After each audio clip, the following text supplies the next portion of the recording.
Hello, all you Global Flows junkies. I'm Patrick Brady coming at you with a cool little video follow-up from last week. I think I missed some things, so I wanted to get with you again. I've got my computer. I'll be scrolling through my notes up there, so don't be distracted. But again, the 10 reasons why we chose China. We stuck in China. Lots of other manufacturers and trading companies switched their operations over to Malaysia, Vietnam, and so forth. But why did we stick with China? Got a lot of reasons. Here are 10 and a bonus. Great. All right, number one, the ecosystem.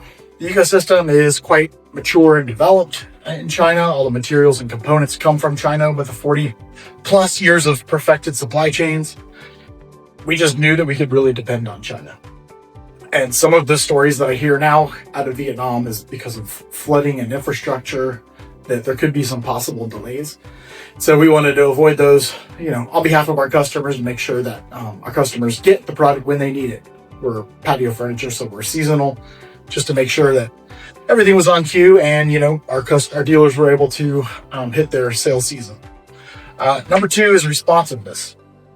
They have, China over years have our dealers and our supply base and our employees in China, they're very responsive. We work in a 24-hour cycle because we have people who we can depend on very well in China. Our inspectors are there. We have just an amazing infrastructure because we've been doing business there for many years. When we need to make any changes or do any kind of development or add SKUs to a collection, our China compadres are very quick to meet our needs and demands.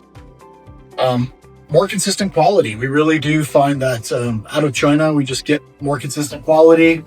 We build in mass. And so over the years, we have collections that have stood the test of time, and we just are rebuilding them at factories, putting in orders. And so we're not having to start from scratch. And quality is really better and more consistent. We talk about complex categories like aluminum, resin, wicker, mixed media.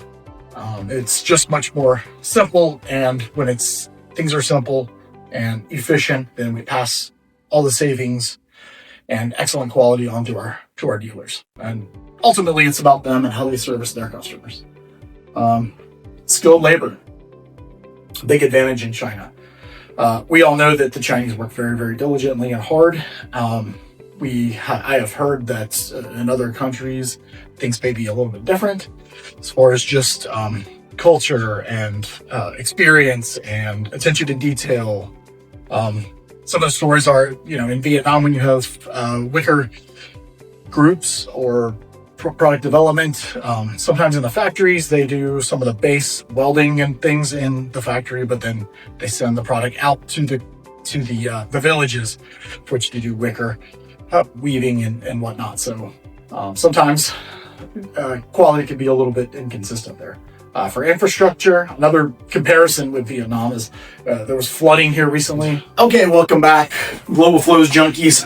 Had to take a timeout, and I'm in a different room. So here we go. I believe we were talking about superior infrastructure.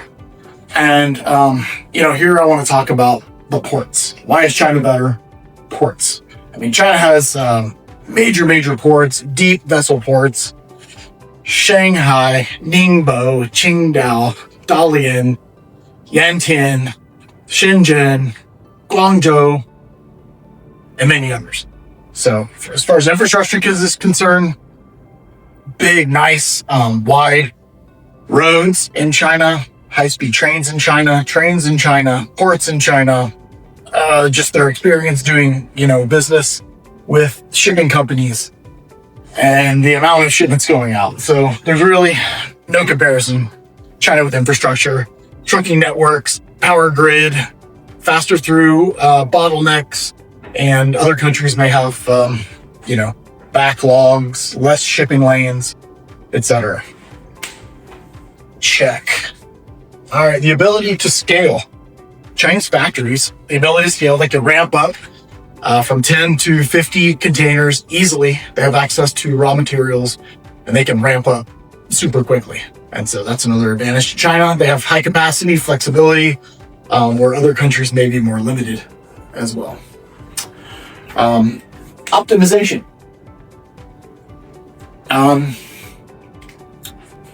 Moving to a new country and their new supplier base can be challenging.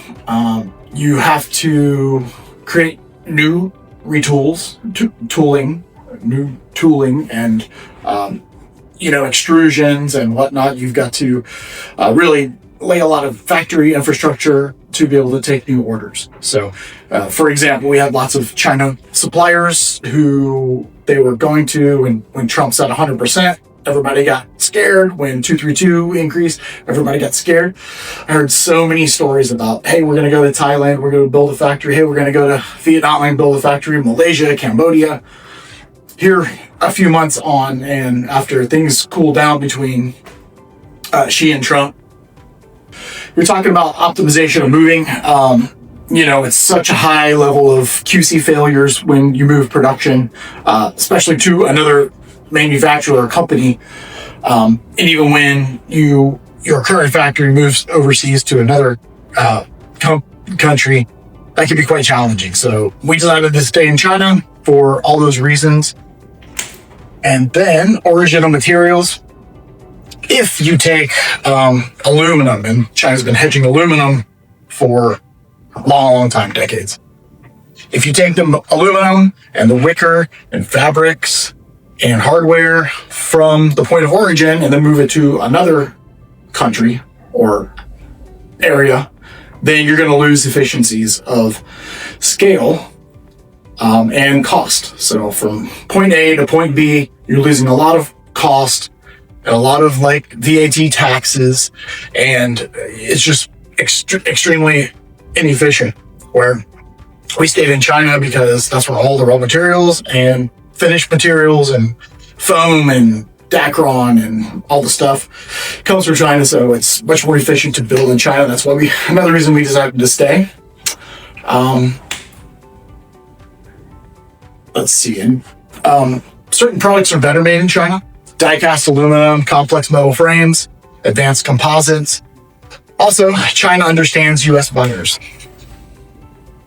They've been doing business with, U.S. for a very long time, and so they really, I don't say that every factory owner speaks great English, but every factory has representatives that speak really good English. I speak a little bit Chinese, so when I sit down with the boss, I'll always basically speak Chinese, usually.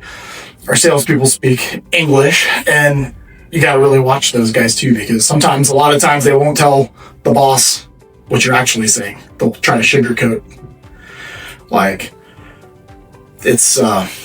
got lots of, I'll go into stories in a different segment, but in China, they have tolerances, packaging, materials, shipping marks, testing requirements, deadlines and logistics, and fewer mistakes. And then, very simply, diversification does not exactly mean better. So China plus one, China remains a necessary core pillar in any smart sourcing strategy. Really, the deciding to kind of level and create some stability with China and Xi coming together and their tax or import duty kind of freeze really helped us. It was very stressful at the beginning, a lot of sleepless nights, and so now we feel really confident and actually quite benefited from the fact that we stayed in China. And so that's why we stayed. The other big thing is deposits. In China, with our manufacturers that we've been working with for years and years, our factories require no deposits from us. So we don't require deposits from our customers. And therefore, our dollars are much better spent. So we're not tied up in a lot of deposits, 30%, 40%. So we're able to give, the cost of money is a reality. So we're able to give a much better rate to our customers. Value is our middle name. So essentially, we didn't stay in China because it's easy, but we stayed in China because it still offers unmatched capability, quality, and scalability. And so that's our story. reach out to me if you have any questions. I'd like to speak in more detail with you if you want to know. We do take on OEM projects. So if you've got a project that you want to pursue in patio furniture or really a lot of outdoor accessories, then reach out. Thanks, Global Foliage Junkies.